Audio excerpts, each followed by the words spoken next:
Days of fast-moving events, and Trump is at the heart of it all. This is Now You Know. I'm Rob Snow. The top news stories and conversations that matter to you. This is Now You Know with Rob Snow on News Radio. From the Middle East to the far north to the streets of America's cities and even the U.S. Central Bank. It was a weekend filled with developments, with U.S. President Donald Trump playing a role in all of it. In Iran, hundreds are dead, and the Islamic regime appears to be clinging to power with a brutal crackdown on anti-government protesters who have been taking to the streets for weeks. Human rights organizations say the death toll is close to 500, and more than 10,000 have been jailed, but exact figures are unknown because the internet and phone lines are out. Trump said that Iran wants to negotiate with the United States, but also told news reporters on Air Force One he's looking at very strong options, including enlisting Elon Musk to help with the internet outage in that country. There seem to be some people killed that aren't supposed to be killed. These are violent, if you call them leaders, I don't know if they're leaders or just they rule through violence. But we're looking at it very seriously. The military is looking at it. And we're looking at some very strong options. We'll make a determination. We may get the internet going, if that's possible. We may speak to Elon, because as you know, he's very good at that kind of thing. He's got a very good company. So we may speak to Elon Musk. And in fact, I'm going to call him as soon as I'm finished with you.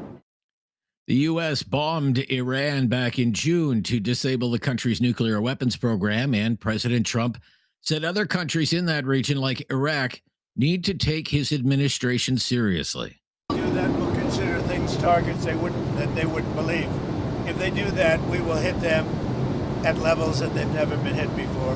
They won't even believe it. I have options that are so strong.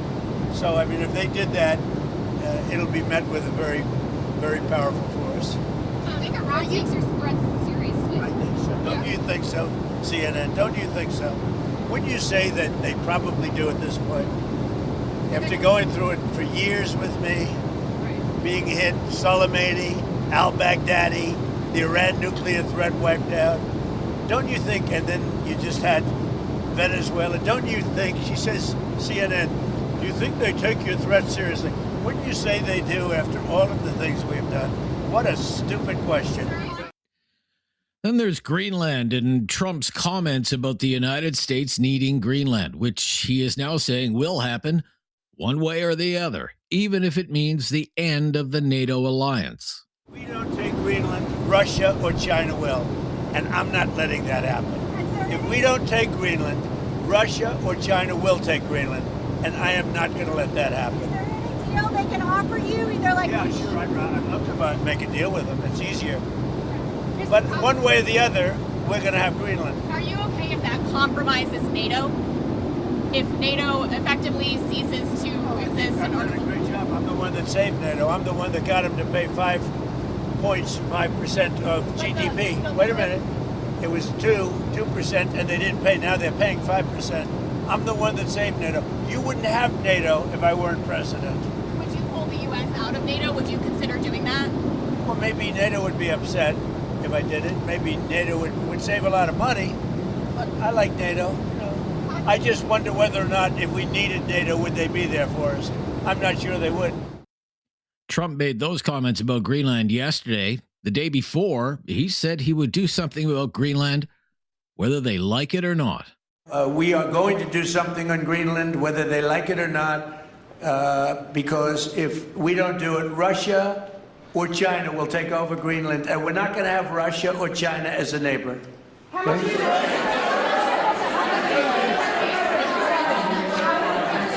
I would like to make a deal, you know, the easy way, but if we don't do it the easy way, we're going to do it the hard way.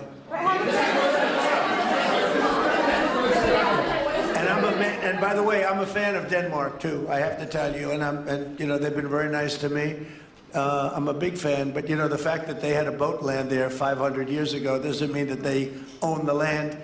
I'm sure we had lots of boats go there also. But we need that because if you take a look outside of Greenland right now, there are Russian destroyers, there are Chinese destroyers and bigger, there are Russian submarines all over the place.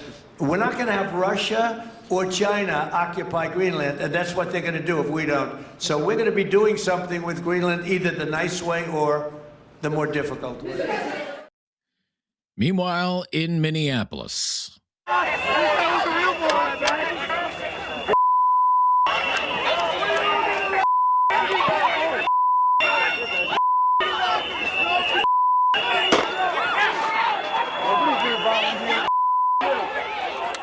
ICE officers clashed with protesters who took to the streets of Minneapolis and dozens of other cities over the weekend, protesting the shooting death of an anti-ICE protester last week.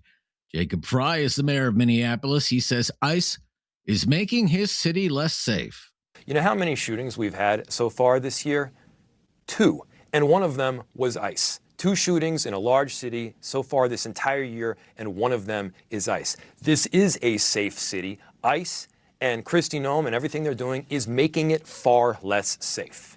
And now another development involving the chair of the Federal Reserve Board, Jerome Powell. He issued a statement saying the U.S. Department of Justice has served the central bank with subpoenas and is threatening him with a criminal indictment over testimony about building renovations.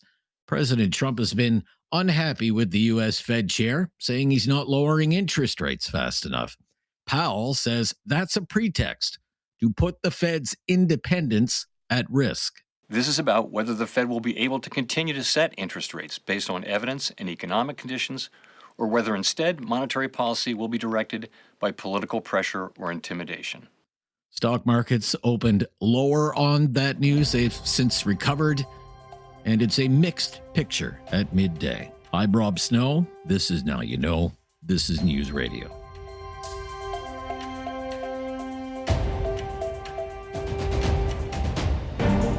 Now You Know with Rob Snow continues on News Radio. Officials in Calgary hope to start loosening water restrictions early next week, but added water restrictions could return again in the spring when more work will need to be done. It's work that can't be done during the winter. Residents in Calgary have been told to ration water after the city's most important water main failed back on December 30th. It's the second time that line has failed in less than 2 years. It is a situation that is hardly unique to Calgary. Experts and municipal officials have been warning about this country's municipal infrastructure deficit for decades.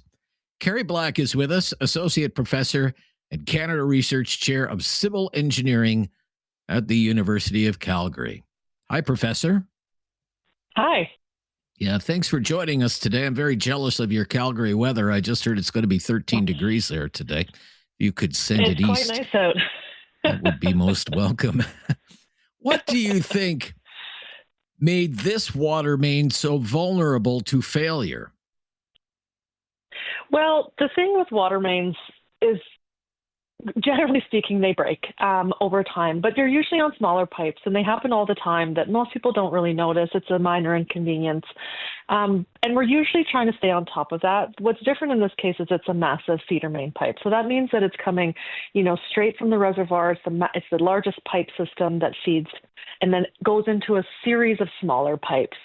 This one in particular there's a lot of things going on. And with water main breaks, it's never just one thing.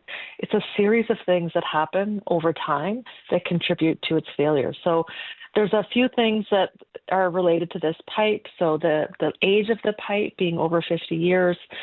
We have the materials that were used, which is a whole nother long conversation, but a little bit of a different material and structure of the pipe that was used in this case. We have potential infiltration from more corrosive soil conditions. So that's going to eat away at some of the integrity of the pipe. And then there's a whole bunch of other things that, we can lead into that or factor into it. So it's never just one thing. There's never a smoking gun usually when a water main breaks. What pressure is population growth putting on municipal infrastructure, like water mains? Yeah, great question. And for most North American cities and Canadian cities in particular, you're kind of under the pressure of however the city chose to develop way back when. So in the case of most North American cities, the way that we thought our cities were going to grow and develop 50 years ago is a whole lot different than what we're seeing now. So we have a lot of cities that have a lot of population growth. Some of those are more centrally located, so we're building up, say, like in the city of Toronto.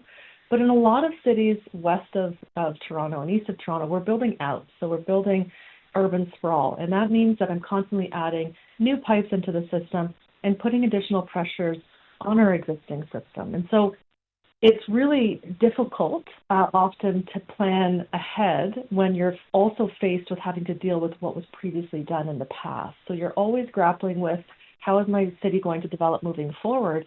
And a decision that was made 30 years ago on where a pipe is, how do I now make changes? Given the fact that anytime I make any changes to a distribution network, people are going to have to go without water. It's going to be an inconvenience. So there's a lot of strain of population growth, but usually that strain is not really just about the people. It's about how the city was developed 40, 50, 60 years ago. So you have water mains, sewer mains, roads, sidewalks, bridges, culverts. There's a lot of municipal infrastructure. What other forms of infrastructure are at risk? Well, basically everything in our city systems that we don't want to play with, right? We don't necessarily. The wonderful thing and the terrible thing about infrastructure is that we don't see it on a daily basis. We don't necessarily know how much we rely on it. So simple things like our roadways and simple things. I mean, we're talking about water main pipes right now. We could be talking about wastewater, and that's a much messier cleanup situation. Our water pipes, our stormwater pipes, so all of the rainwater that we're collecting, our roadway systems, our bridges, everything that you read about in the news that usually ends up having some sort of, failure or an impact. Those are things that we're not investing in regularly. We're not putting money into them. And so over time, they start to degrade. We're putting some money into them, but usually not the money that we need. Water main breaks are, as they're common, more and more common across North America. We're also seeing an increase in the number of sinkholes. And that's where the earth sort of falls out from under you. And interestingly enough, a lot of times those are related to water main failures and water main breaks. So it's a lot. It has far-reaching impacts, but our infrastructure is so important to our day-to-day lives, but we don't necessarily prioritize it. And the problems that Calgary is facing, as I mentioned, hardly just a Calgary issue. It's facing all Canadian municipalities. Tell us about the size, the scope of this infrastructure gap for municipalities in Canada. Yeah, I think all eyes are pointed on Calgary right now, but if we're being honest, this could have happened in any other city in Canada or in North America. And that's, largely to do with the fact that cities developed around the same time. So we all have a certain amount of aging infrastructure under our ground that we haven't necessarily taken as good of care of as maybe we would like to.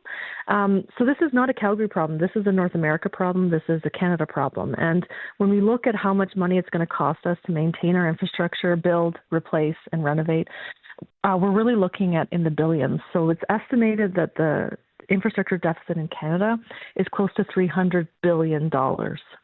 So not a small amount. And when we look at that, there's a huge portion of that that's related to large cities, but there's also a big portion of that that's related to our small rural municipalities and towns, because they also have a much smaller tax base to be able to address their infrastructure. And so that's a huge challenge to think about when we think about how much we're willing to put in our taxes towards infrastructure.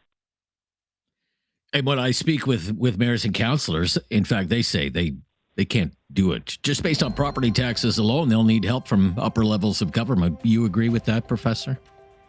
Oh, absolutely. I don't think any mayor or city councillor gets elected for running with an infrastructure project, right? It's really about new and exciting things. No one's getting elected based on those infrastructure promises. And it's hard. They don't have the necessary tax base. That's where the province and the federal government are key to making sure that we can afford our infrastructure. Thank you for your time. Very interesting. All the best. Thanks so much. Thank you. Kerry Black, Associate Professor, Canada Research Chair of Civil Engineering at the University of Calgary. This is News Radio. Now you know with Rob Snow continues on News Radio.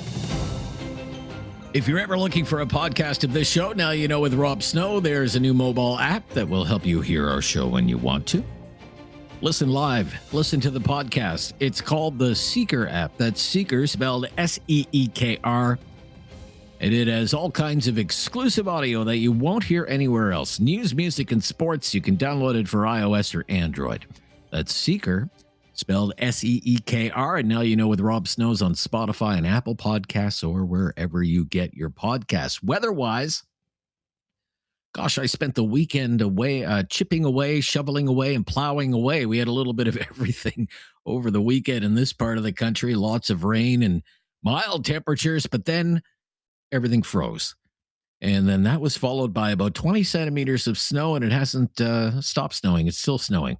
The weather story for the rest of the week around here, not far from Ottawa, is the return of the really cold temperatures later in the week. Oh, joy, oh, bliss. In the Kitchener area, mixed precipitation in the forecast for most of the week, much colder temperatures at night. In Halifax, I noticed there was a news story over the weekend that one of the golf courses was actually open, Indian Lake Golf Course. People teeing off in January, like the middle of January. Maybe they'll be doing that in Calgary. The way things are going, I mean, it is like early spring in Calgary. 13 degrees today and tomorrow, and maybe 18 degrees. 18 degrees on Wednesday. In fact, temperatures well above zero until early next week. My weekend was filled with football, as most weekends are. National Football League playoffs. One more wild card game to settle tonight. It's Monday Night Football. It's the Houston Texans in Pittsburgh to face the Steelers. As for the rest of the wild card action, Seattle and Denver had the byes. Great games all weekend, I have to say. The Bears down the Packers 31-27, 49ers over the Eagles 21-19, Rams over the Panthers 34-31. In the AFC, New England down the Chargers 16-3. That was the snoozer. And the Bills edged the Jaguars 27-24 as Josh Allen looks like he just won't be denied. In the NFC, it's going to be Seattle and San Francisco, the Bears and the Rams, and in the AFC, Broncos and Bills. So big test for the Denver Broncos. And the Patriots await the winners of tonight's game, Steelers and Texans. Coming up right after the news, we'll take a look at the political landscape in this country. Mr. Carney is off to China this week. What are his goals for that trip? With so many items on the agenda: EV tariffs, tariffs on agriculture, tariffs on steel, China's human rights record. All of that is just ahead in our Newsday panel. That's coming up here on News Radio.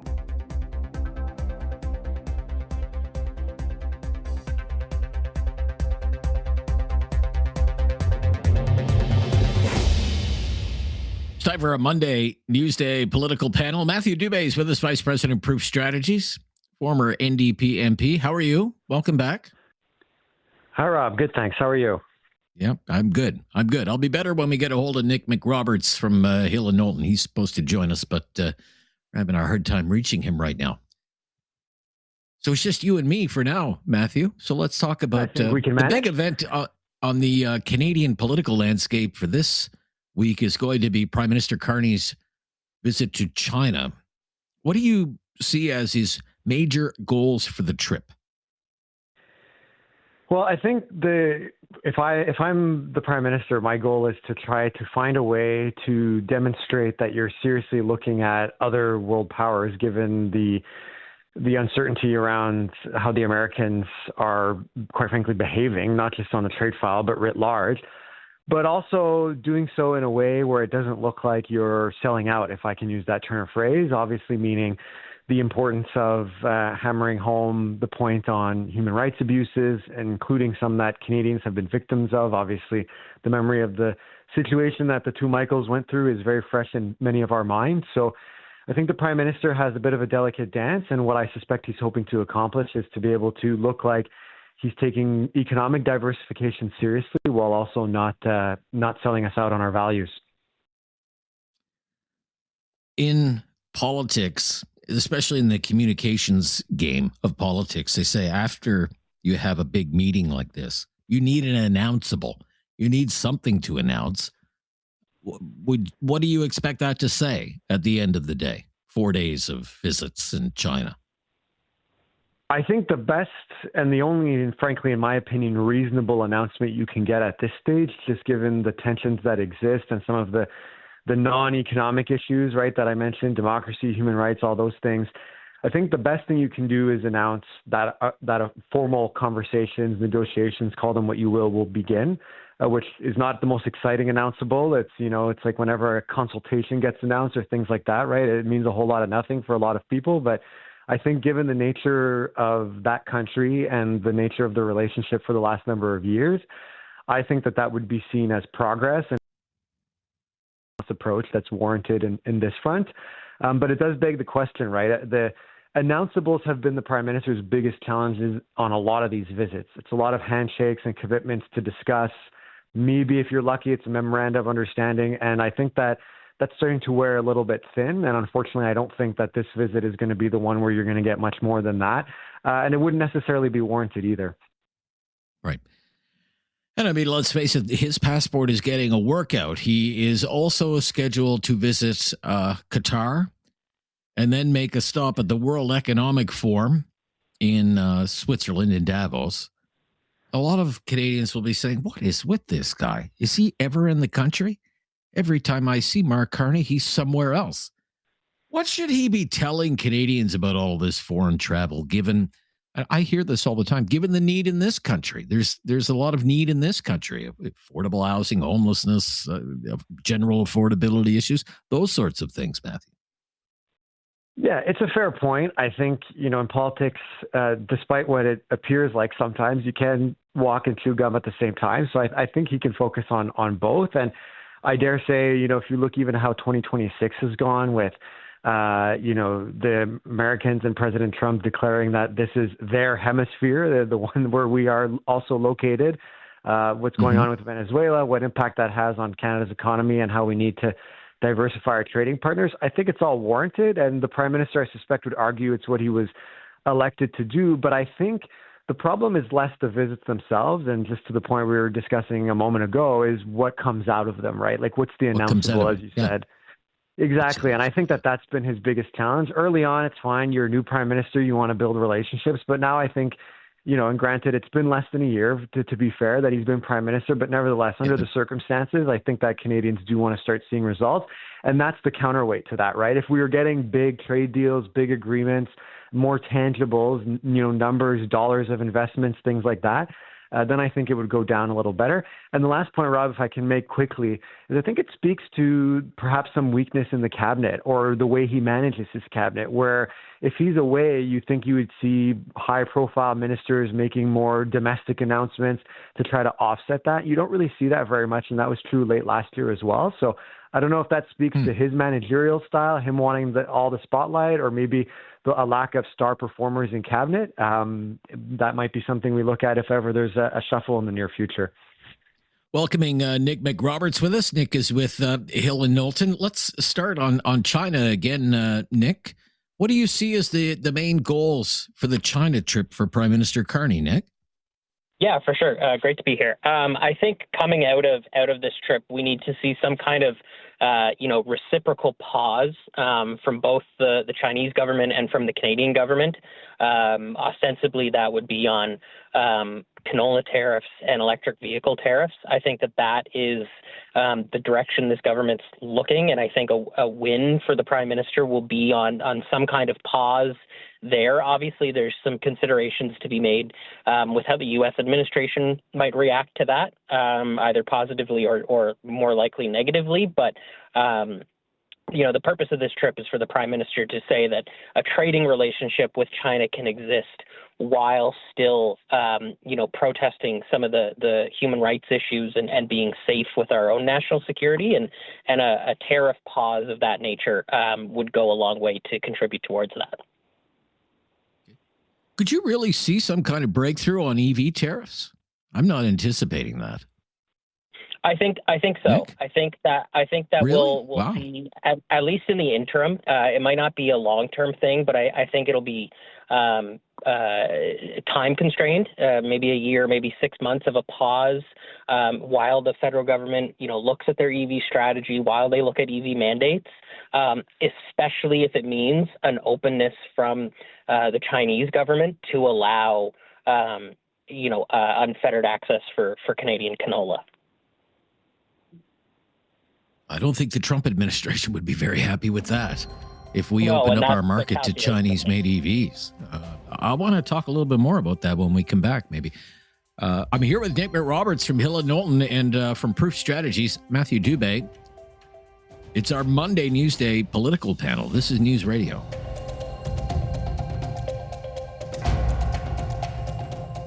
You have questions Now You Know with Rob Snow has the answers. on News Radio. It's our Monday Newsday political panel. Matthew Dube is Vice President of Proof Strategies, and Nick McRoberts. Nick is with Hill and Knowlton.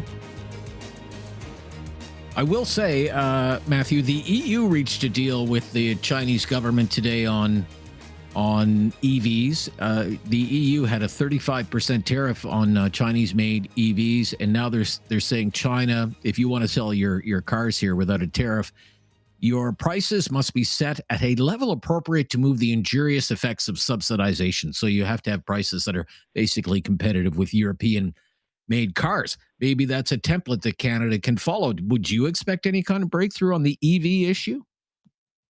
Well, that's the challenge, right? Is what are the conditions? I think, unlike the Europeans, I think the two big issues that Canada has to contend with is one, which would kind of speak to that price aspect, that subsidization aspect, is the Americans have accused, Canada of harboring Chinese dumping of steel and other things before, right? And so any commercial exchange with the Chinese is always going to have a bit of suspicion from the Americans. So we've got to be mindful of that. Obviously, that's true with Europe too, but that much more so with us. And then the other piece is just how the industry in Canada, the auto industry that is impacted by the current trade tensions with the U.S. You saw Premier Ford calling on Prime Minister Carney to keep the tariffs in place.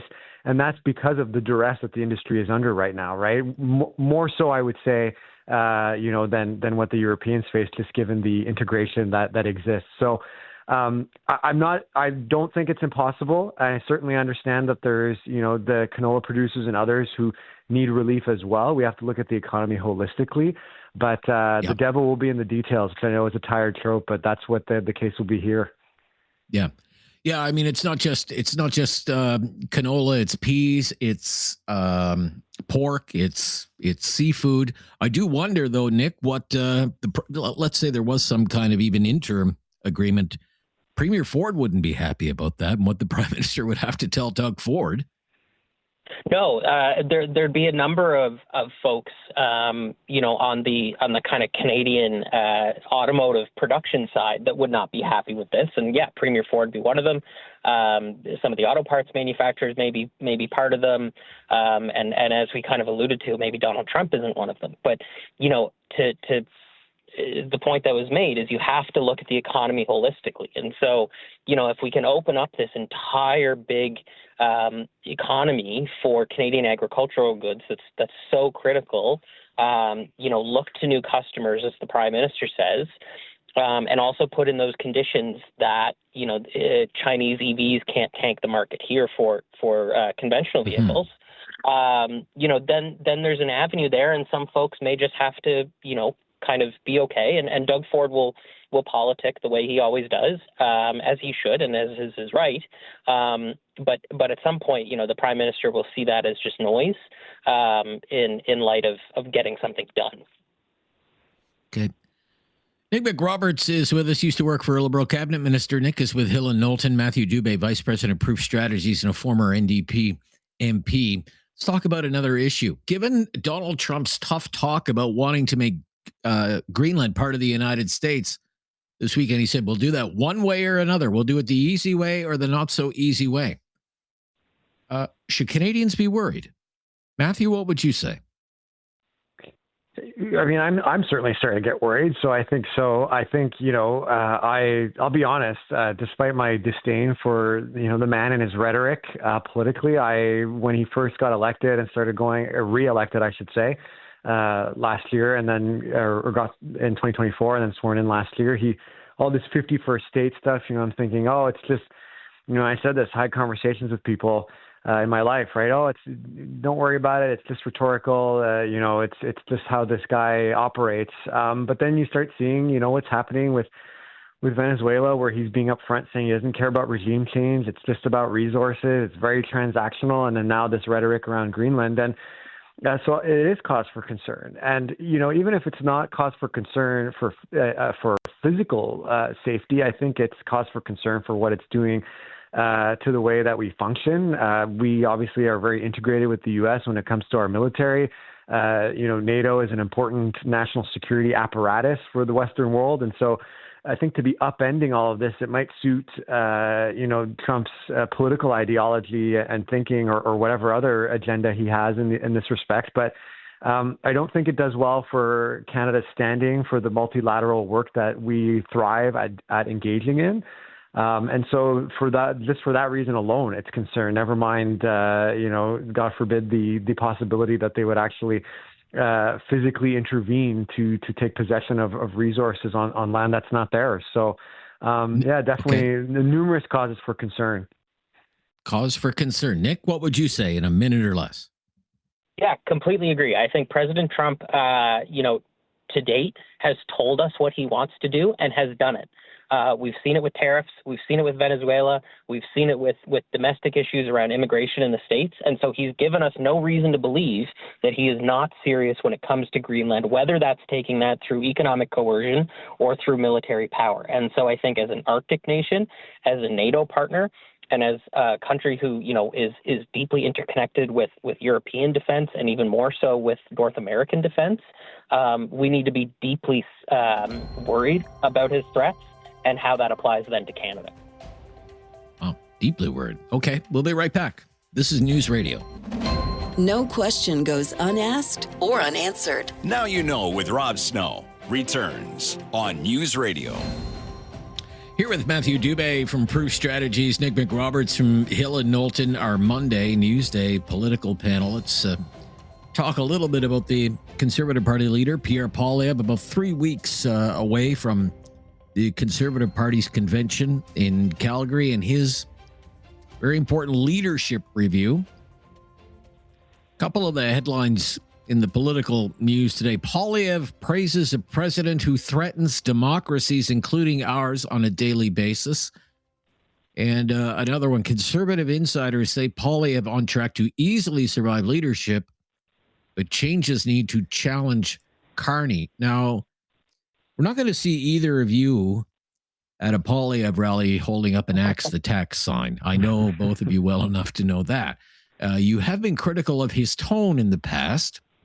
Matthew, what could Pierre Poilievre do to sound more like prime minister material? I think it's less, well, I have been critical of his tone, but I think it's less changing the tone and more about knowing which tone is appropriate in what moment. He seems to only have one speed all the time. Everything is like question period. Every interaction with a journalist has to be a reenactment in a manner of speaking of his famous apple chewing moment, where he sort of spoke down and asked all these rhetorical questions to a reporter that he saw as overly combative or ideologically misaligned, what have you. And I think that's the thing. I think in question period, that stuff works. I think when you're in certain rooms with certain people, it works. But I also think there's moments, when there's news of the day that might require it or things of that nature where you need to be a little more poised. You think back to the rally that he did following all the initial wave of Trump's 51st state comments back in February of 2025, almost a year ago now. And that was a little more of what I'm referring to, where things like that, it's not going to win everyone over because you don't want to completely change either. Like I experienced that with Tom Mulcair in 2015. When people like your style, you got to go with what works, but you also just have to meet the moment. You can't just go at 100 miles an hour all the time. Okay. Slow down. Pick a lane. All right. What do you think, Nick? Yeah, I think that's generally it. And I think, when you're a career politician for your entire career, it's hard for you to get out from speaking like a politician. But the reality is that the best politicians among us are the ones that can communicate the same way that we might, at a Christmas dinner or around our dinner table at night. And when Pierre talks in slogans and in gotchas and to Matthew's point, like it's question period, that's not doing anything to move the needle and persuade an uncommitted voter. So we look at this as, he's going to have success at his thing at the end of the month at his review. But it's not doing anything to bring more conservatives over to their side. And he needs to start talking like, an everyday Canadian. And I don't think, for the record, that he can do that. I don't think he can change. You just don't think he's built that way, Nick? No, you just don't think he's built that way. Okay. All right. Look, very interesting. Thank you so much. Enjoy the rest of your week, and we'll get caught up soon. Thank you, Rob. Yeah. Thanks, Rob. Yep. Thanks again, Nick. Glad we could connect. Nick McRoberts used to work for Liberal Cabinet Minister Lawrence MacAulay. He's with Hill and Knowlton. Matthew Dube, former NDP MP, now Vice President at Proof Strategies. Talkback is up next. First one of the week. Hope you'll join the discussion on Talkback today. This is News Radio.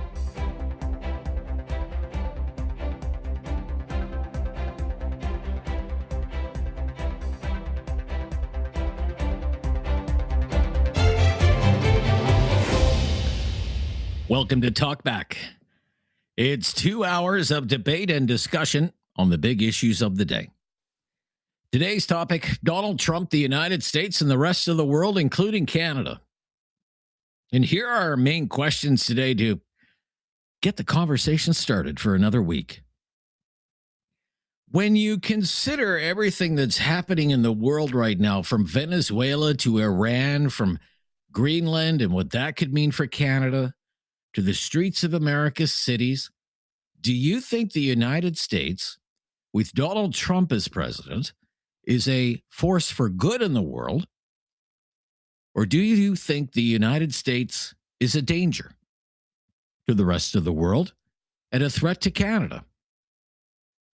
What would you say? How would you answer those questions? Let's start there with a nice light and fluffy topic to start the week. Phone lines open right now, 1-833-668-2577, 1-833-668-2577. Right now, with all that's happening all over the world, is the United States a force for good in the world? A threat to the world? A threat to Canada? What do you think?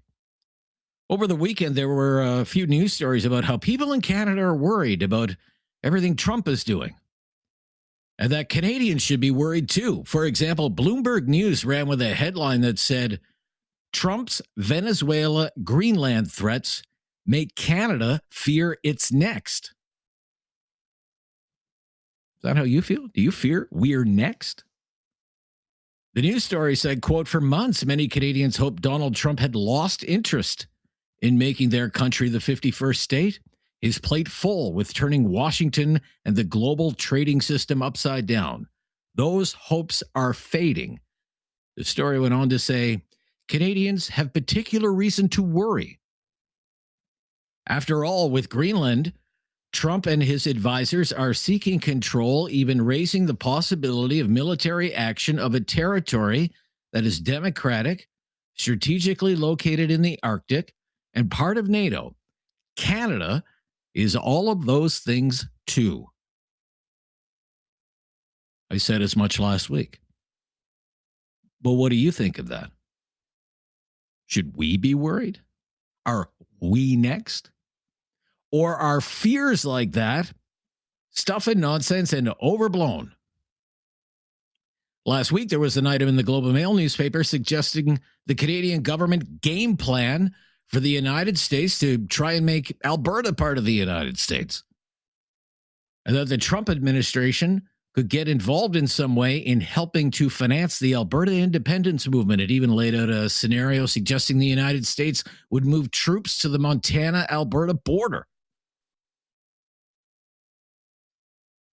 Does that sound realistic to you, or does that sound like something that is far-fetched?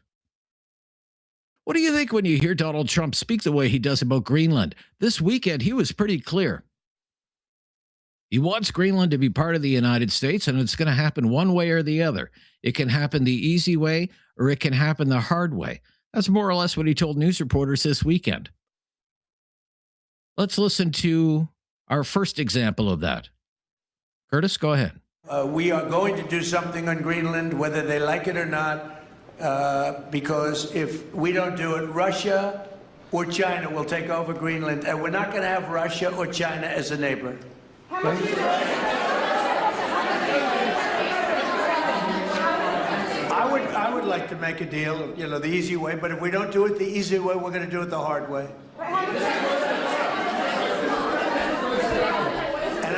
And by the way, I'm a fan of Denmark too. I have to tell you, and they've been very nice to me. I'm a big fan, but the fact that they had a boat land there 500 years ago doesn't mean that they own the land. I'm sure we had lots of boats go there also, but we need that because if you take a look outside of Greenland right now, there are Russian destroyers, there are Chinese destroyers and bigger, there are Russian submarines all over the place. We're not going to have Russia or China occupy Greenland, and that's what they're going to do if we don't. So we're going to be doing something with Greenland, either the nice way or the more difficult way. Either the nice way or the more difficult way. If we don't do it the easy way, we'll do it the hard way. What do you think he means by that? And what could that mean for Canada? This is why we're asking today, under this president of the United States, is the United States a force for good in the world, or is it a danger to the world? Even a threat to Canada? What do you think when you hear things like that? He said that on Saturday, and then said as much yesterday as well when he was on Air Force One. Let's listen to that.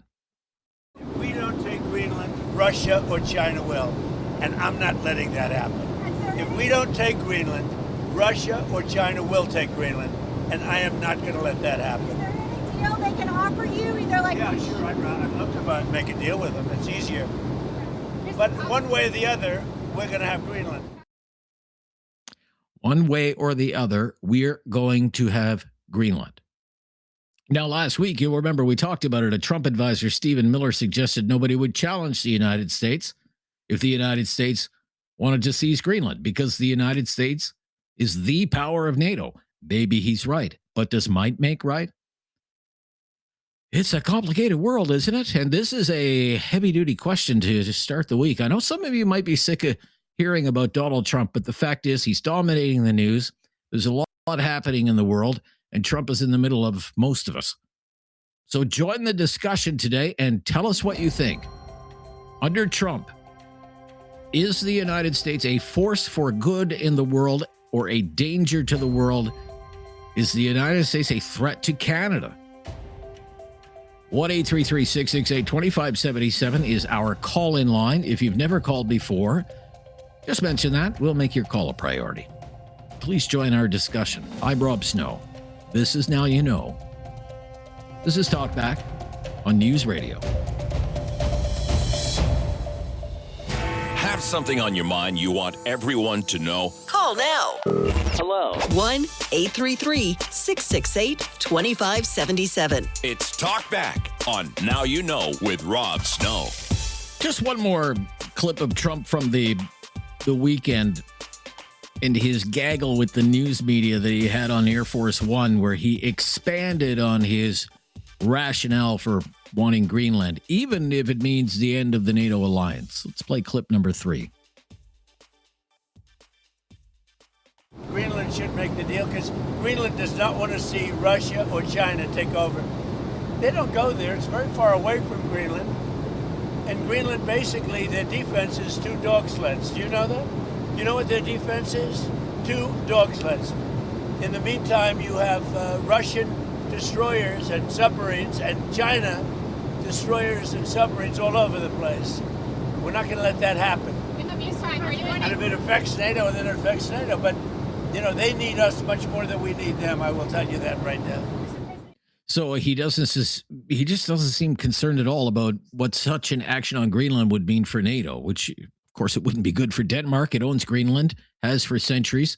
Greenland is Denmark rather is a NATO country. you would have, in effect, if there was military action, you would have one NATO country attacking the other. Just incredible to contemplate. That's why we're talking about international affairs today. Trump, the United States, the rest of the world, Canada, of course, asking, is the United States a force for good in the world under President Trump? Or is it a danger to the world? And is it a threat to Canada? What do you think? 1-833-668-2577. We are asking because these questions are being asked, and we want to know what you think. Sean is in Cambridge. He's up first today on Talkback. Thanks for calling, Sean. Good afternoon. Donald Trump is a clear and present danger to the world. He's shown that he's willing to lie and make up stories. As for the defense of Greenland, Denmark already has a treaty with the United States that allows the United States to put in military establishments and bases in Greenland, which they already has. Either Donald Trump is unaware of this or he's making up stuff to justify a military invasion. The man is insane. Like, he's destroying NATO.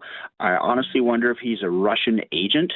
And yes, we should be worried because he's going to make up something to justify invading Canada, the way he's going to want to invade Venezuela. He's already threatening Mexico. It's craziness. Yeah, he is a danger. You think he is a danger to Canada as well? I do. You do? And that it wouldn't be just economic? It wouldn't be, he has said economic pressure. He would, and we've seen economic pressure put on Canada, but do you think it could go beyond that? I think he's a megalomaniac. Okay. He's a narcissist. He's a megalomaniac. Yes. So you could see like American troops in Canada invading Canada one way or another? I could. You could. Okay. All right. Interesting. Thank you, Sean. There's one person's view. Concerned, not ruling out military intervention by the United States into Canada. Is that just elbows up? Is that too far-fetched? Science fiction? What do you think? 1-833-668-2577. Let's go to Calgary. Sammy is in Calgary today. Hi, Sammy. Yes, thank you so much for taking my call. It's a very amazing topic that you have today, especially after the kind of weeks we had in the last 2 weeks. I really agree with a lot of items that the last caller mentioned. I also would like to add a few things as well, if that's okay. Sure. Go ahead. First of all, from what we are seeing, I hope I am wrong, but from what we are seeing and based on the last number of years that this man has been talking worldwide, and I'm talking about Trump, is not a matter of if, is a matter of when Greenland is going to be occupied by this individual. And unfortunately, he is in charge of the largest and the most strongest military machine that exists on the face of Earth. And that is why he's talking like that, because he has the control over that military operation. Is the largest, is a huge, is very sophisticated and very well lubricated. And as far as the rest of the NATO, unfortunately, there is going to be a lot of disagreement. Just think of Viktor Orban of Hungary and a Slovakian president. Those are two extremely to the right. They are very close and allied with Russia. So NATO is going to be dismantled, unfortunately, because of what this guy is going to do. And with regard to Canada, unfortunately, we have to be extremely aware that if we are going to be naive and think, no, he's not going to touch Canada, it will be a major mistake, my friend. And I hope our Prime Minister is paying attention to what this man is doing and talking. And again, it is not a matter of if, it's a matter of when, as long as the top generals of the United States, and I'm talking about the Chief of Staff and all those military generals that are in charge of the United States military, if they are on board with Trump, as far as the whole idea of 51 states, it is not that difficult, Rob, for the U.S. military to take over this country with not a lot of problems. All they have to do is to take over Ottawa, and taking over Ottawa, they just need to send a few regiments through Toronto and Great Lakes. Ottawa is taken over. This country is done. And I am so proud of Doug Ford. I am not a conservative and I am not in Ontario, but I hope people of Ontario, they realize they have a very great patriots in that province. Doug Ford. I have to go, Sammy. I have to go. You've had your say. Thank you. I know where you stand. You've made it crystal clear. You don't think it is beyond the realm of possibility that there could be American troops on the ground someday in Canada. What about it, folks? Is that just out to lunch, far-fetched, or is that something we should be worried about in this country? Especially given what Mr. Trump has said about Greenland. One way or another, the easy way, the hard way. That's what he said this weekend. This is News Radio.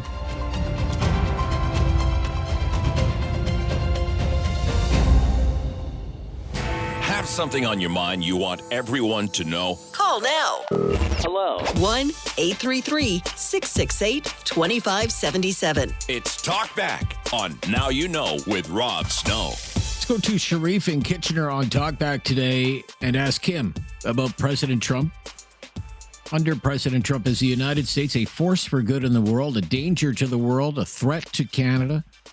What would you say, Sharif? Hi there. Good morning, Rob. How are you? Very good, Sharif. What would you say?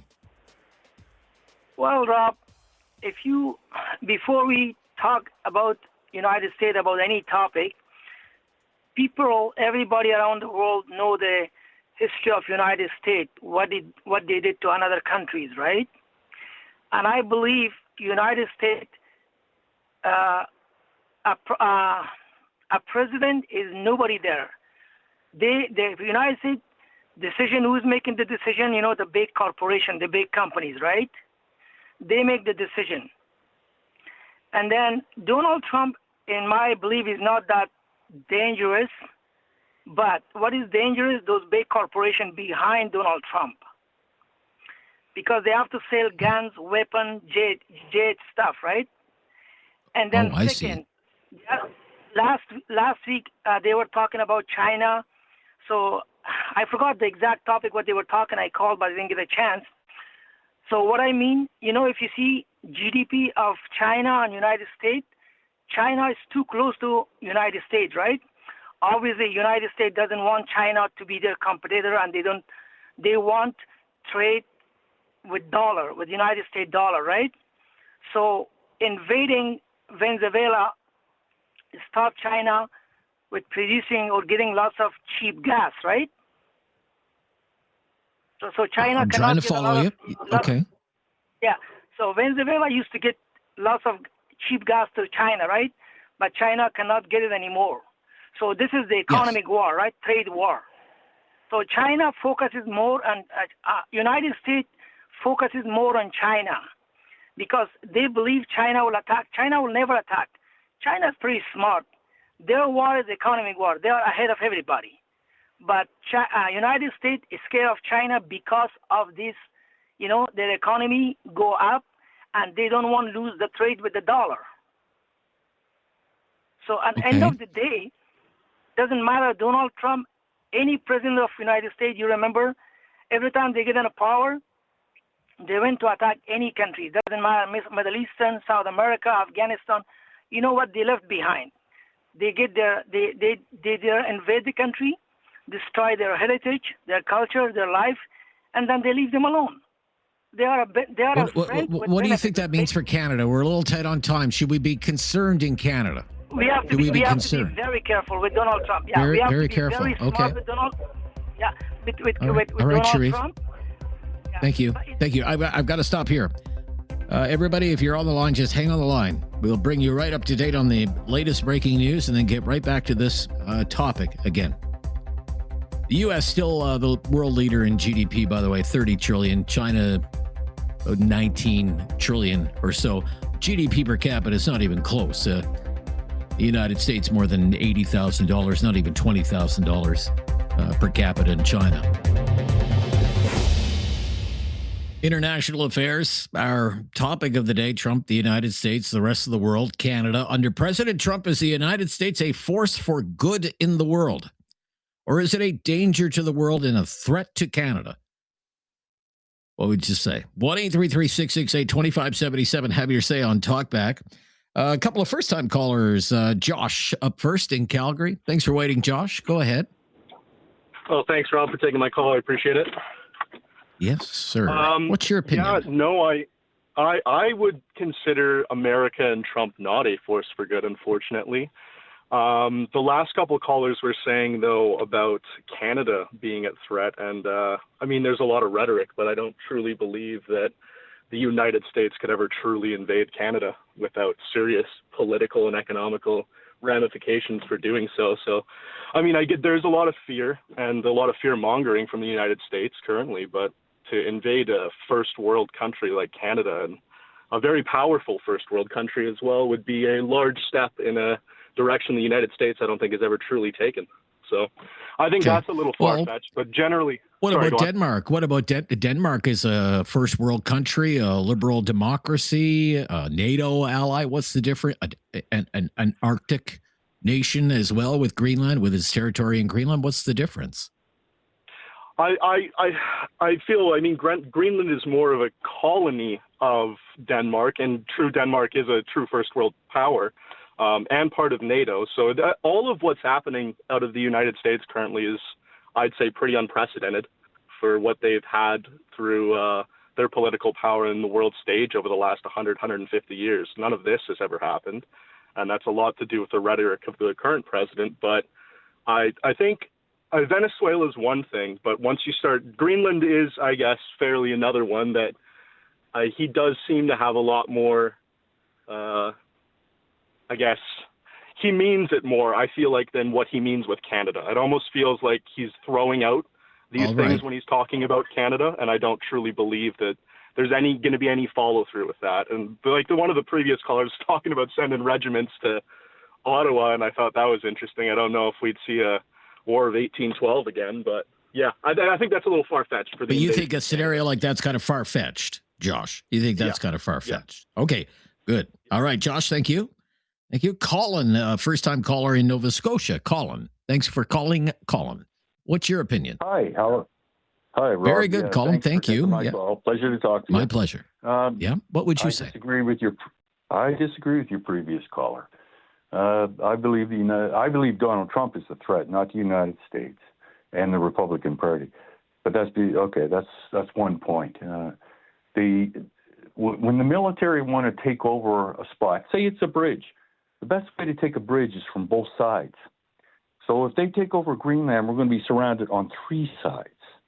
And if you don't think Donald Trump will take over and move in, I don't know. I have a problem with that. Your opinion? So it is something that you think about, like realistically? Absolutely. Look, absolutely. He has not lied. He has tried to do everything he said he's going to do. And he wants us and he needs us for our natural resources, and especially our water. My God, they don't have fresh water down there anymore. So that's where Okay. So you would view him as a serious threat to Canada. So when Trump, yes. Because one of the reasons I bring this up is because there was this headline this week, given Trump's talk about Denmark, Canadians wonder if we're next. You're one of the ones who's wondering, are we next? You're seriously thinking, are we next? Well, that is a strategic move. If you want to take over a country, you surround it. What do you think about that?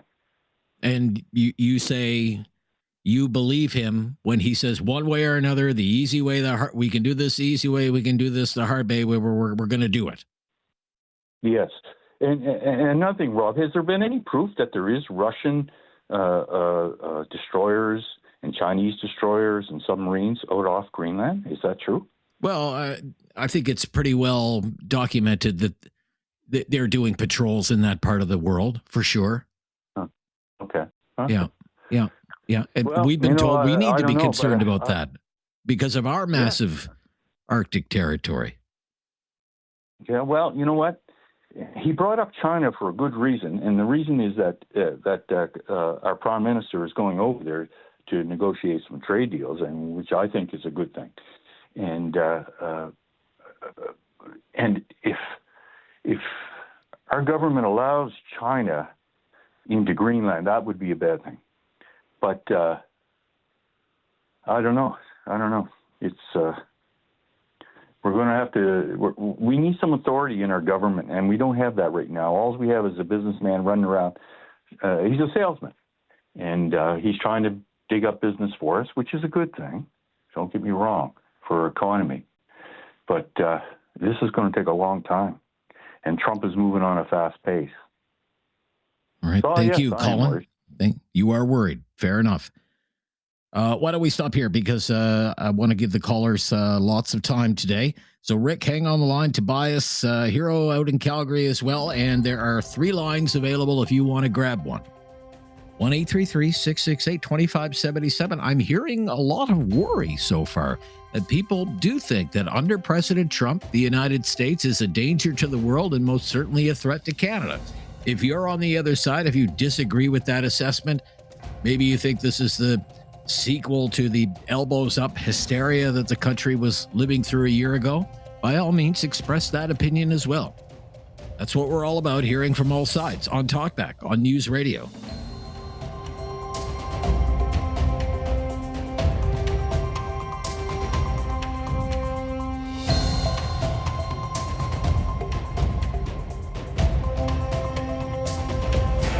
Something on your mind you want everyone to know? Call now. Hello. 1-833-668-2577. It's Talkback on Now You Know with Rob Snow. Under President Trump, is the United States a force for good in the world or a danger to the world and a threat for Canada? Rick in Dartmouth up next. Hi, Rick.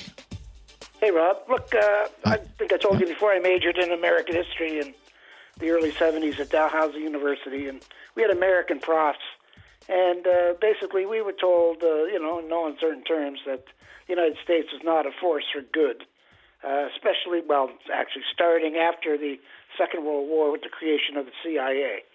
That's the idea of that. And it hasn't gotten any better. Matter of fact, you could make a strong case that it's gotten way worse. Now, under Trump, it's gone to a new level. So here's my plan.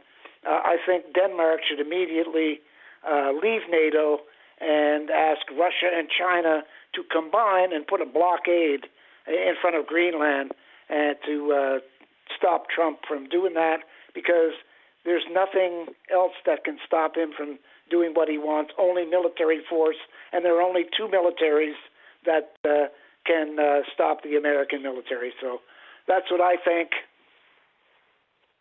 Is he a threat to Canada, Rick? Some callers said we should be worried here. Absolutely. He's I think I told you this before, too. I hate repeating myself, but about 10 years ago I asked who would come to his defense if the United States invaded Canada. And everybody thought it was a ridiculous question, but I said, look, it's just a rhetorical question, So what if it happened? What if some nutcase became president? But is it realistic or is it far-fetched? That's what I'm trying to get at today. Very realistic, and it would start with Alberta, and I think that's why Trump wanted Carney in power, to keep basically the pressure on in terms of, not letting everybody come together, as it were, and make Alberta, what I mean by everybody, I mean Alberta and the rest of Canada, and force or certainly move Alberta farther to the separation. And once Alberta separates or indicates that it wants to separate, then Trump can, basically, it's easy pickings. Easy pickings. Okay. All right, Rick, thank you for your call today. in Calgary. Tobias in Calgary today. What would you say? What's your opinion, Tobias? Hey, Rob, how you doing today, man? I'm just trying to sort out the crazy world. Tobias, how about you? It's a bit silly, isn't it? I'm doing well. It's crazy. That's good. So I think somebody needs to take Granddad's keys away. Just saying. I think he's losing it upstairs. As much as I would like to, the world to be a perfect place where everybody's peaceful and happy and prosperous, that's not the case. I see a lot of reflection of World War II and what's happening right now. With Venezuela, with Greenland, Poland, Denmark, Norway, Western Europe. I don't want to say, Hitler was a megalomaniac too, right? So when you think about what's happening at the moment and how it's happening, there's a plan here. And, the one thing I will say about Trump is at least he's transparent about what he's doing. Hitler was a little behind the back about it, but he's very transparent about what he's trying to do. He's trying to take over the Western Hemisphere. He's going to do that if people allow him to do so. He's starting here in Alberta. He's trying to create this movement. He complains so much about foreign interference in the elections down south. What is this? What the hell is this? I'm so disappointed. If I could just interrupt there, you're talking about the Alberta separatist movement. Do you think there's Trump influence there? Funding? Yeah, I think if he starts to about that on Friday, I feel like that's ridiculous. That's foreign interference at its finest. That's literally an act of war. Okay. Do you think there's reason to worry beyond that? Yes, 100%. Yes. Really? Wow. Okay. He's coming for us. He's coming for our resources. He's coming for our water. So when people say, "Are we next?" or they ask, "Are we next?" you would say, "Yes, we're next on the list." I would say, if he gets Greenland, yes. Okay. All right, Tobias. Thank you for your call. We will stop here. You hang on the line, everyone. It's a busy one today on this topic. Under President Trump, is the United States a force for good in the world, a danger to the world? Is the United States, under Trump, a threat to Canada? 1-833-668-2577, and to have your say on Talkback on News Radio.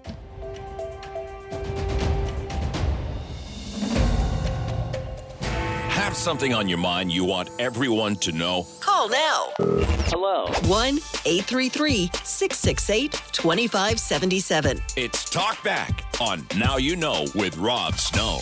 Many people expressing concern today as we ask, under President Trump, is the United States a force for good in the world, a danger to the world, maybe even a threat to Canada? Hero in Calgary, what would you say? Hero, thanks for calling. Happy New Year, Rob, and all the listeners across the country. Thank you. I'm going to suggest there's another question. You're getting a lot of things mixed in with this. I would say the United States, and currently their president happens to be Donald Trump, is a force for good. I love my natural gas used to generate power. I love the oil and the refined products that allow me to drive around. I love my Android cell phone and my Microsoft Office and my Apple iPad. So there's a lot of good things that the United States does for Canada, or a lot of good comes from the United States. I love the fact they take 90% of our exports away and give us money to invest in healthcare, education, and social programs through our tax system. All good points. So the question, I think, there's another question, and the reason why I call myself hero is I was the guy that called you on December 19th with the idea of holiday heroes. Oh, yes. And we had zero, outside of my two examples, we had zero holiday heroes referenced.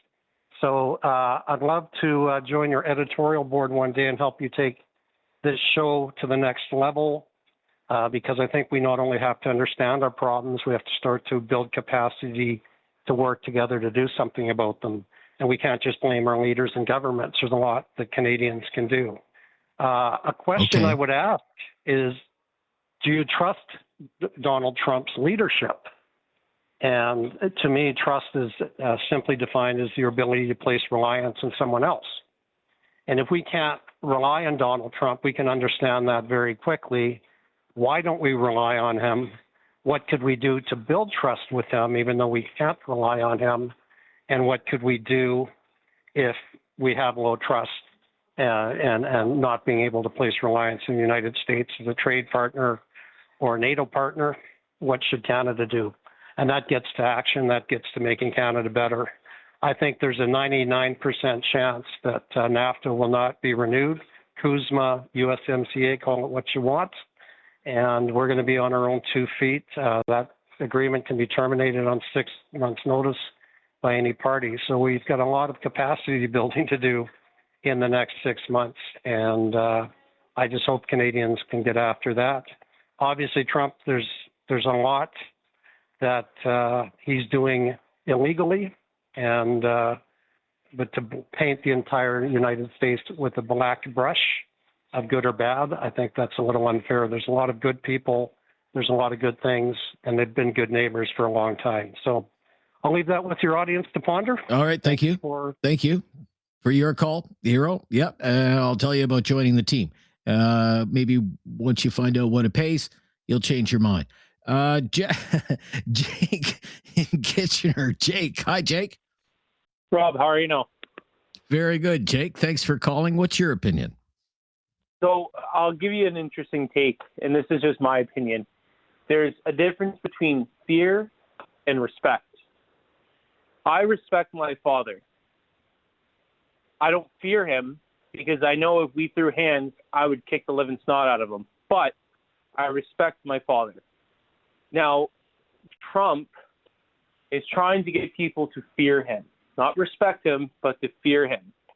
And when people say there was no new wars when he was first president, you know what, and I can agree to that. But again, it's because people fear. I won't say fear. I'm not afraid. I'm not scared of him. I'm not scared of the Americans because they can't read and write. But I say it how it is. I think that Donald Trump is on a destruction tour, just like what Christine Freeland's going to do when she goes to Ukraine. She's on a destruction tour, so she ruins Canada. She's going to go somewhere else. It annoys me as a Canadian because I know that Trump really wants what we have. I know he wants what everybody else has. Could you see him taking it? Could you see him ordering forces to take it by force? No, I don't. And if he does come get some, we got something waiting for him. Okay. We'll have to end our conversation there. Thank you. That's it for hour number 1. Very busy on the topic. Full hour just ahead of more of your phone calls on News Radio. But we're going global again today on Talkback. Welcome to hour number 2. We've been talking about Trump in the United States, everything that's going on in the world, Canada, of course. Asking, under President Trump, is the United States a force for good in the world, a danger to the world, and is the United States a threat to Canada, a threat to Canada? What would you say? 1-833-668-2577 is our call-in line. There are 3 lines available and lots of time to fit you in as we get hour number 2 underway with Mary's call in Calgary. Hi, Mary. Hey, good morning. Some very interesting and informed callers. I appreciate that. I basically believe with the first caller, almost everything he said. I think we're missing a really important point. We know that historically and worldwide, the U.S. has always been about money, big corporation, resources. And yes, another caller said, Alberta's got it all. They've wanted our water forever. They want our resources and access to it. They won't necessarily invade, but here's an interesting fact. The APP, the Alberta Independence Movement, is blitzing the province, going to small communities, and bringing dozens, if not hundreds, of people in to make it look like there's big support.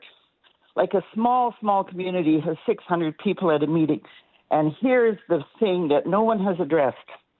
I haven't had time to pursue this with them, At a public meeting, they announced if Alberta is independent, America will trade our currency at American par.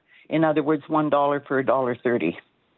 Unfortunately, that appeals to a lot of single-minded people. That's fearful. They're also apparently, and I'm not sure this is a fact, offering every Greenlander $100,000 per year. So they don't necessarily need to use military might, but it's the corporate greed, and you bet he's a megalomaniac. It's about money, it's about power, it's about territory. He is a force to be reckoned. I think we should be more than fearful. My next question is this. What do we do about it? Okay. What should we do about it? I don't know. Well, you see, Mr. Carney is going to be in China tomorrow, for example. Should we have closer ties with China? I don't know. I'm sorry. I don't have the answer. Yeah. I'm also very aware that our esteemed Daniel Smith is in bed with Americans. How many times has she been down there? I don't know who negotiated. Well, I think she would say, and she's been clear that she supports Alberta within a united Canada. She's been very clear about that, Alberta Premier Danielle Smith. That's what she supports, and she was there to promote the importance of the Alberta energy industry to the Americans. America knows that. They know how important our industry is, and they also know how important our water is. So tell me why. And unfortunately, I have not had time to follow this up because this was publicly announced at a public meeting in a community that the American dollar would become Alberta currency should we become independent. And they're selling that. They've got some powerful, intelligent, dynamic speakers, and they're selling all that. It was in, I don't know about that. I know I did I read a story from Politico Canada last week that the Alberta Prosperity Project was sending people to Washington. They've been to Mar-a-Lago. They claim that they've had meetings with the U.S. State Department. And it was in that news report that I talked about on Friday that they want to secure a $500 billion loan from the U.S. government that would help facilitate Alberta's seamless departure from Canada. And they want help from the major Wall Street banks to build a day one feasibility plan for the day after Alberta declares its independence from Canada. That was in the news on Friday.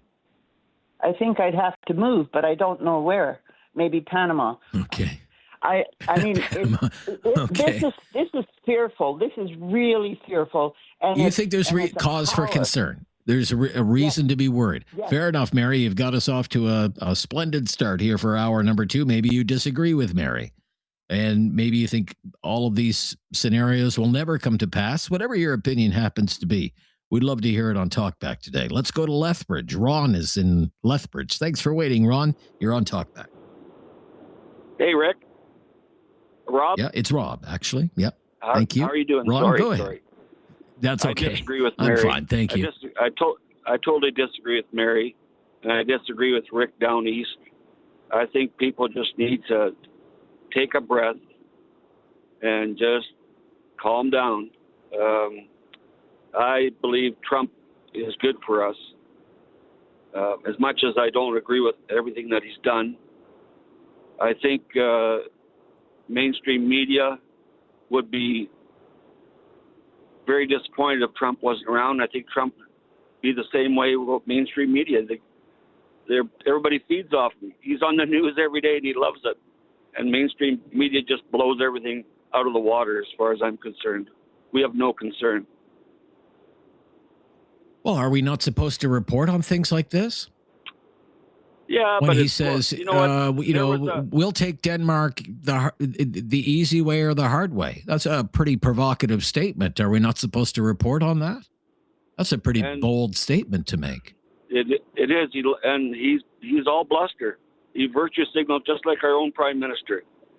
You know that we know that Greenland is a population of 55,000, and out of that 55,000, over half of them are kids, and over half of that again is women. So they got about 500 guys that could defend the island of Greenland, and like it's just ridiculous to think that there'd be an invasion there. Denmark annexed Greenland number of years ago. Why can't USA annex Greenland as well? No big deal. No big deal. Okay. No reason to be worried in Canada? Bluster? Stuff and nonsense? Over the top? Out to lunch? There was an interview from an MP, opposition party in Greenland with the CBC host, David Cochrane. And the guy basically told Cochrane that the mainstream media and Facebook need to stay out of this, and we'll deal with Trump, and it'll all be fine. We'll work something out. And I think people, there's always a fear factor. Either it's either Trump, or it's climate change, or it's COVID, or it's flu shots, and the media it bleeds, it leads, right? That's the way it goes. All right. Thank you. Media hype, he says. Nothing but media hype. What do you think? 1-833-668-2577. I'm Rob Snow. It's Talkback. Lots of lines available. Lots of time to take your call today. This is News Radio.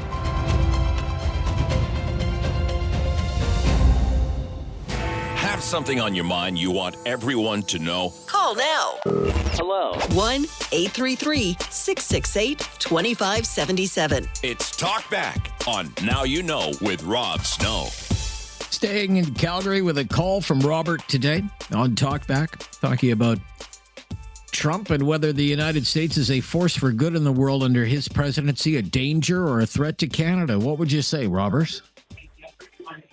I think the guy is a danger to the entire world. He doesn't really care what he's doing as long as it feeds his ego. And an example of this was Greenland. Trump doesn't need to buy Greenland. He doesn't need to military take over Greenland. If he wants military force in Greenland to protect against the Russians and Chinese, in 1951, he signed a treaty with them saying he could do any military thing he wanted there, build all the air bases he wants, build the shipping bases he wants. That treaty's still in effect. Then why do you think he's talking the way? Why do you think he's talking the way he's talking about it? Because he's talking in very blunt terms about wanting to make it a part of the United States. It just feeds his ego. And he's very dangerous because that ego doesn't appear to have any limits that we can see yet. He's limited by his own morality, according to him. What do you think that means for Canada? Any morality? I don't know. Have you seen any morality in the guy? What does it mean for Canada? I don't want to be limited by that morality. Do you think we should be worried? I don't think he'll invade us. We're a little too big a geographic area. It'd be very difficult to do. But I worry about anything he threatens. You don't know what he's going to do or what he's not going to do. You don't know if he's going to do what he says he's going to do or if he does something else completely. I don't trust the guy at all, and I believe he is a force for evil in the world right now. Force for evil in the world. Okay. Thank you, Robert, for your call. Annika up next on Talkback. What would you say, Annika? Well, I've written this. I'm a little nervous, but anyhow, Annika here, and I do not have a college or university degree. My parents taught us to use common sense and love your fellow citizens. I was born in Holland in 1940, so I'm an old one, but a good one. When Hitler, the dictator, was disposing of as many Jews as he could with no shame. And Trump is becoming that dictator. And it was the Canadians that liberated us in 1945. And after the war, if Canadians went to Europe, they wore Canadian pins. My husband in his latter years used to sit on the couch with his doggy friend by his side, watching CNN and wondering I won't say what what was up to. But the a-hole. Canadians, beware of Trump. He will do anything to rule the world, especially our beautiful country, Canada, which was helped by the Dutch to this great country that it is today. Too bad politics is ruining it. Thank you. Okay, Annika, I understand you're nervous and you wrote that down, but it was very well said. Thank you for your call and for sharing your opinion today. I think a first-time caller there. Jason in Cambridge, Ontario. Jason, what would you say, Jason? Good afternoon, Rob. I'm calling from my driveway. I was going to go in the house about 25 minutes ago, but all the callers calling in like it's the end of the world. I had to sit here and just put a bit of calm on this. First of all, Trump is not going to attack Canada. He's not going to attack Greenland. The U.S. since the 1850s, about every 30 years, has been trying to buy Greenland. So there, everybody relax. It's not Trump going to do force against Greenland. I think he's a force of good for the world. If you look to his first term, the Abrahamic Peace Accords, all the geopolitical professionals that called on the show afternoon, nobody mentions that.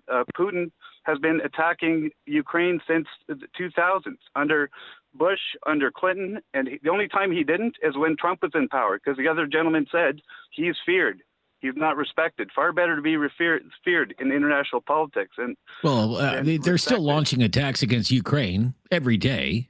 They're using weapons against Ukraine and forces against Ukraine. They didn't do that. Well, now because they've started a war that started under Biden. Yeah, it's a war. So yeah. Okay. Yeah. But you think we need to kind of keep calm and carry on? Yes, and the only danger is to Canada, because our government can't get a trade agreement with them. So that's the damage being done. All right. You can go back in the house now, Jason. You've calmed us all down. Thank you very much. 1-833-668-2577. Lots of opinions today on this one. Under President Trump, is the United States a force for good in the world, a danger to the world? Is the United States a threat to Canada? Have your say on Talkback on News Radio. Have something on your mind you want everyone to know? Call now. Hello. 1-833-668-2577. It's Talkback on Now You Know with Rob Snow. International affairs, Trump, the United States, the rest of the world, Canada, talking about it all today with our callers. Ron is in Idaho today. Hello, Ron. Hey, good morning, or good afternoon. I'm not sure which.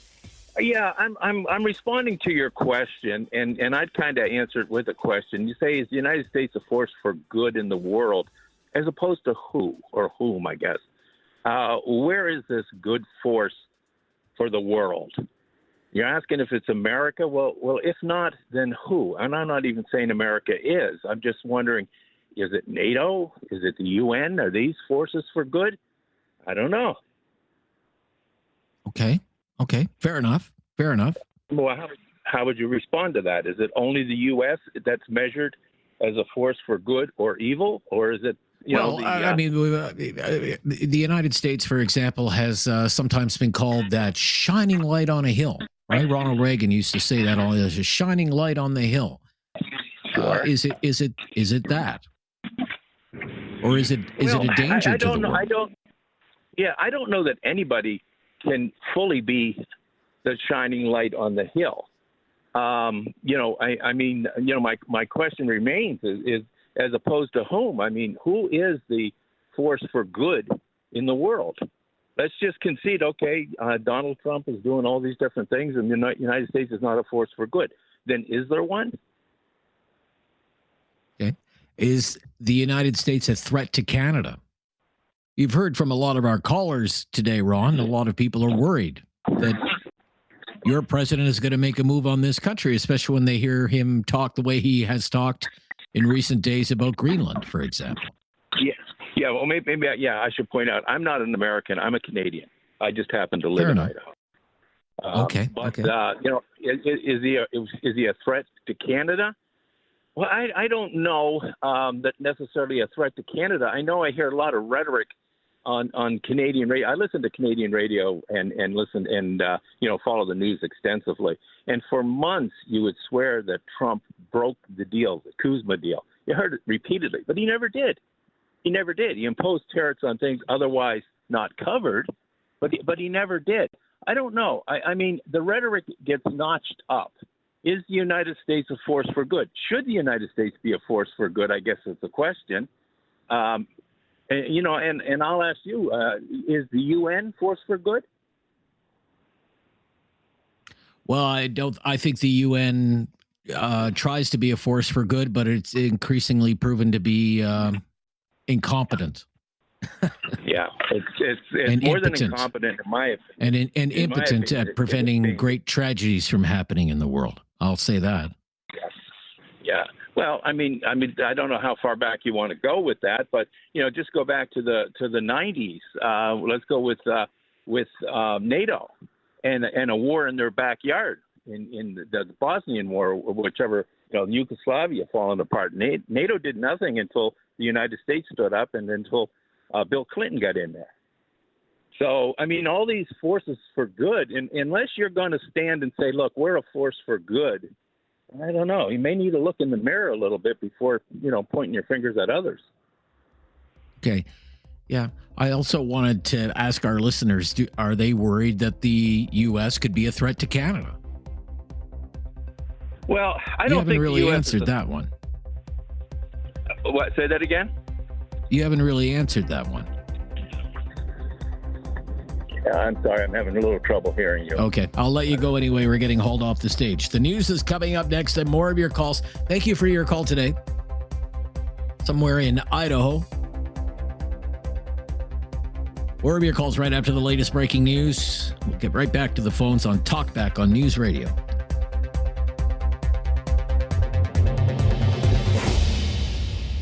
Right back to our phone lines in the home stretch of Talkback on a Monday. Trump, the United States, the rest of the world, Greenland, Canada. What do you think of it all? Mike in Calgary up next. Thanks for calling, Mike. Hi, Mike. Hi, good afternoon. Nice show today, Mr. Rob. Thank you, Mr. Mike. I'd like to say a few things. I am kind of worried about him trying to take over Canada, but I'm also concerned about a lot of people here in Alberta that want to be part of the United States. You can't separate a beautiful country like this. Quebec's been trying to do it for years. Now, a lot of people want to be part of the United States. And what bothers me is if it does become the 51st state, he's going to abandon us like he did with Puerto Rico. And, a lot of people don't know this stuff here, but I'm worried. Somebody in the NATO countries should get all together and put a stop to him. They have the power to do it because there's a lot more NATO countries than just the one of the United States.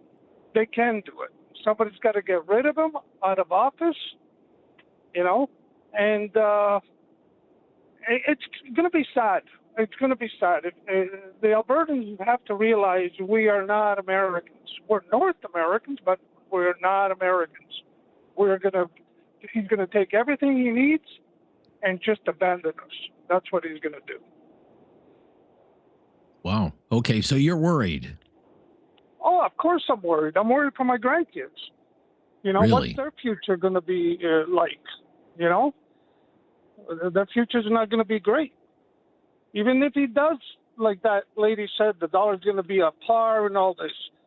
How do you know he's not going to come and clean everything out and then just dump us? We don't know that, do we? No. Okay. All right. A lot of people, some people, I shouldn't say a lot, some people who have called the show today think it's nothing but stuff and nonsense and we need to calm down. It's hype. It's overblown. It's media driven. What do you think about that? Well, I don't agree with the media a lot, but what I've been paying attention for a long time since Donald Trump's been in power the first time and this time, he is dangerous. He's worse than COVID, if you put it that way. Worse than COVID. Because, wow. Well, look at it. How many people died because being stressed out? I don't want to get the flu. And they end up dying. You know what I mean? This guy's just stressing people out. That's what Stressing he people wants out. to do. Okay. All right. Thank you, Mike. Thank you for your call.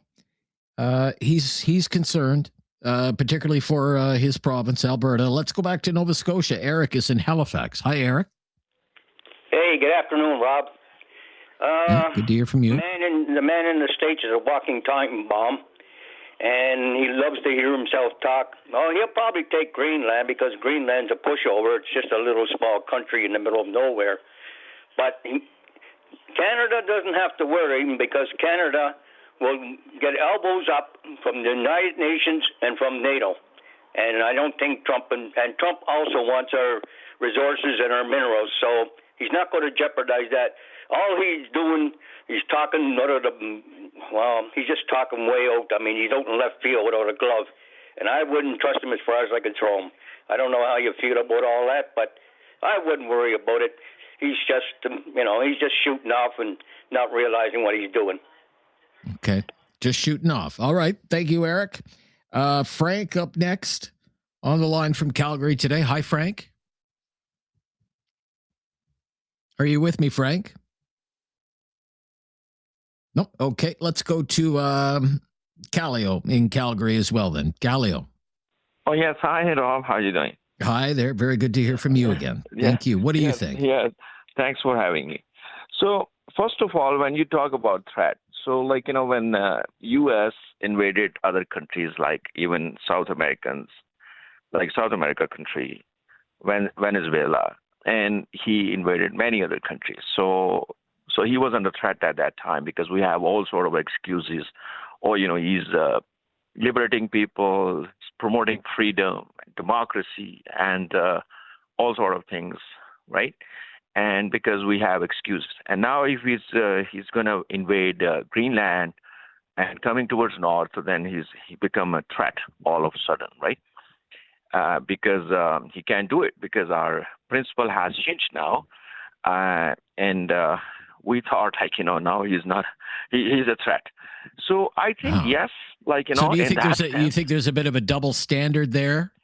Exactly. You think there's a double, say when it comes to Latin America versus a country, a European country? We are okay. That's political hypocrisy.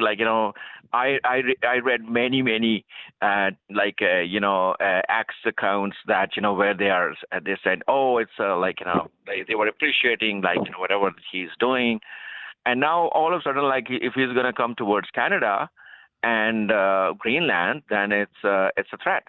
So my point is, when the Canada was relying so much, they should have been thought that, it could happen one day. Trump is very clear from first day. He said, yes, with his economic clutches, he's going to suffocate Canada. And, he's talking about 51st state. He's talking about that Canada is going to be one day. So one way or the other way, just remember, he's going to come. He's going to come.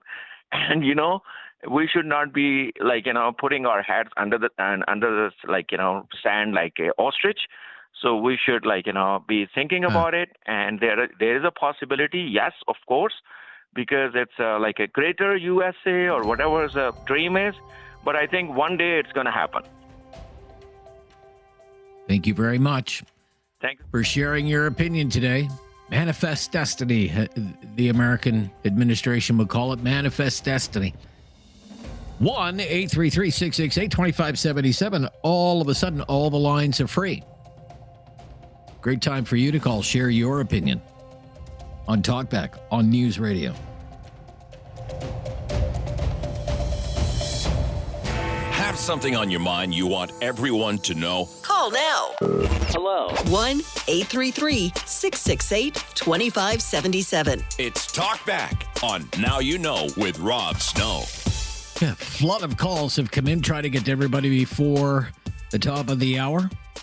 You know the topic by now. Trump, the United States, the rest of the world, Canada. Let's go to Rick, is in Calgary. Hello, Rick. Hey, how are you doing today? Very good, Rick. Thank you. What's your opinion? I think everybody needs to calm down. I think Donald Trump walks softly and carries a big stick. Look what has happened with NATO since he got elected and said what he did. They've all increased their military spending. Look what happened when he threatened Canada as a 51st state. Well, what did Canada do? They increased their military spending, and they beefed up the border. Yeah, I know what he did to Venezuela, but what he did there was he removed the drug lord. Okay, great. And from what I see on the media, the Venezuelan people are pretty happy, especially after being under the rule for so long. But that's true. Yeah, he's helping the whole Venezuelan economy. And as the threat for Denmark, okay, I think he's talking again, but he's getting action. I think it's a big case of why buy the cow when you get the milk for free. Oh, okay. Okay. So we need to relax, calm down. A lot of it is, it does sound a lot like the way we were kind of a year ago. There's a lot of hysteria right now. For sure. Like, people are thinking like elbows up type thing. Yeah. Okay. Okay. Yeah. He hasn't done Fair a whole enough, bunch Rick. of it. Yep. You just need to relax, calm down. Popular opinion today. Let's go to Cambridge, Ontario. Rob is in Cambridge. Hi, Rob. My brother from another mother. How are you? Ah, there he is. Yeah, I'm good. Thank you. Good. So you would probably think a lot of this is overblown stuff and nonsense. I'm laughing. I suspect. Rob, I won't lie to you, Rob. I'm laughing my guts off because and I understand people are busy, and I understand people get old and they watch CBC 24 hours a day. But bottom line is, I think everybody forgets that the former Venezuelan president was charged in 2020. He had an unsealed criminal indictment waiting for him. Nobody had the guts to go in and take him other than Trump.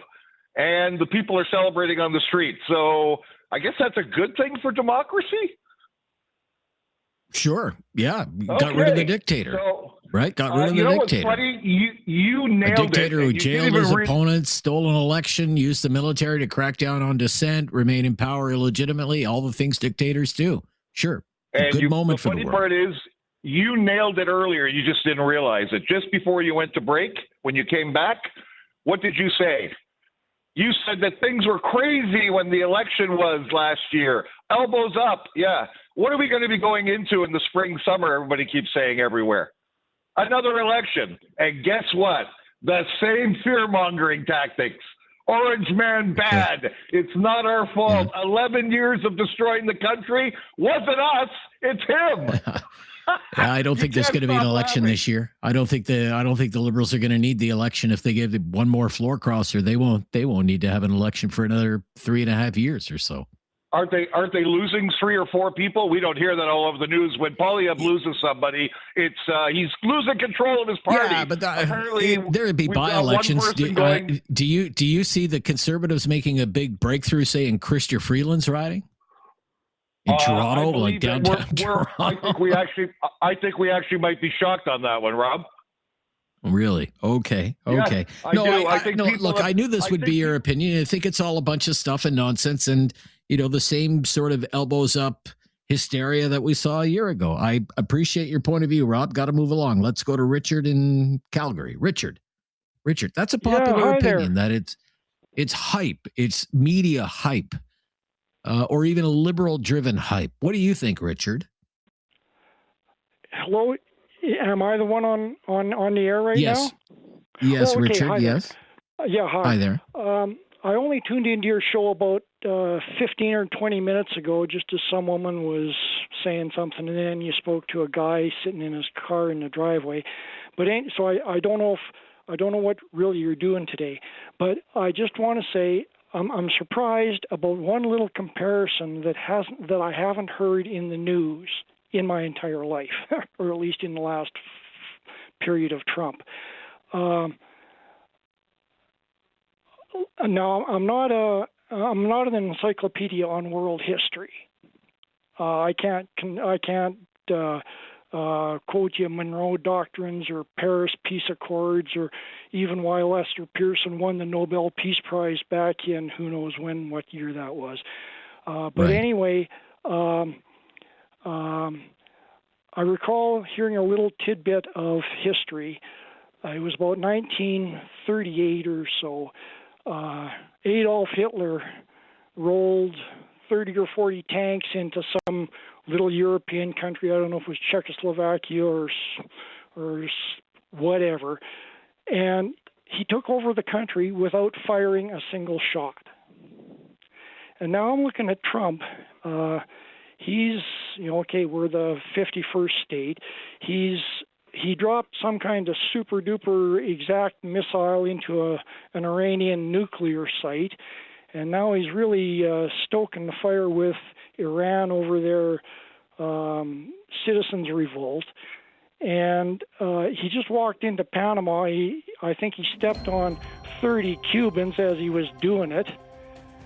And Greenland is his next adventure, and then I can foresee maybe tanks rolling up Wellington Street and saying, "Hey, Mr. Carney, give us the keys to the house." Really? You think that's realistic? You think that's realistic? I don't. I'm just. Right? I really don't. American tanks in the parking lot of the Chateau Laurier? Well, I'm not a world historian. No. But Trump it sounds it sounds as though you're not ruling it out, and you have given the matter some thought. Okay, fair enough. I'll have to run there, Richard. Thank you. Be right back on Talkback on News Radio.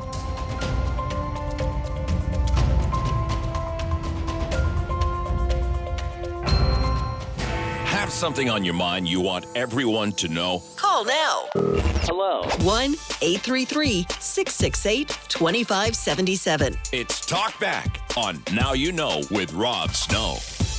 Eleanor up next in Diamond Valley, Alberta. Hi, Eleanor. Hi, Rob. I just want to say that I think some of your callers were panicking. I agree with some of the others that everybody needs to remain calm.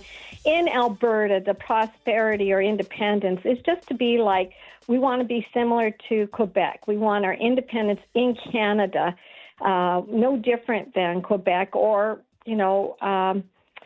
Ontario having their OPP. We want to have our own RCMP or police. I think that it would take, as I understand it, if the independence wins, then it would take 2 to 4 years to negotiate everything, and Trump isn't going to be around in 4 years.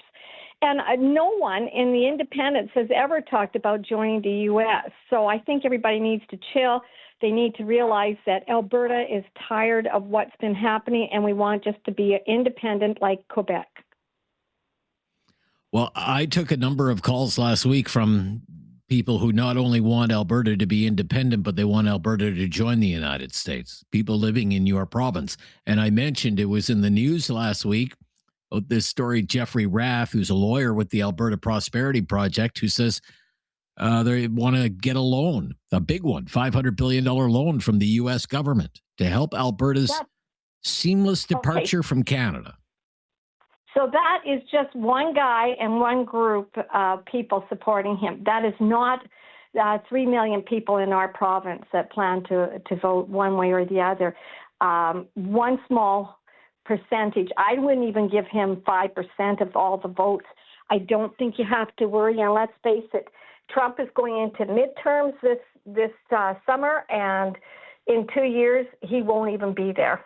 It'll be a new election and new people in the White House. Bye. All right. Calm down. Thank you. All right, Eleanor, let's take one more. Cambridge, Ontario. I think it's Danny is up next. Yeah, Danny in Cambridge. Hi, Danny. Are you with me? Thanks for taking You're my going to call. get the last word, Danny. Go ahead. Thank you.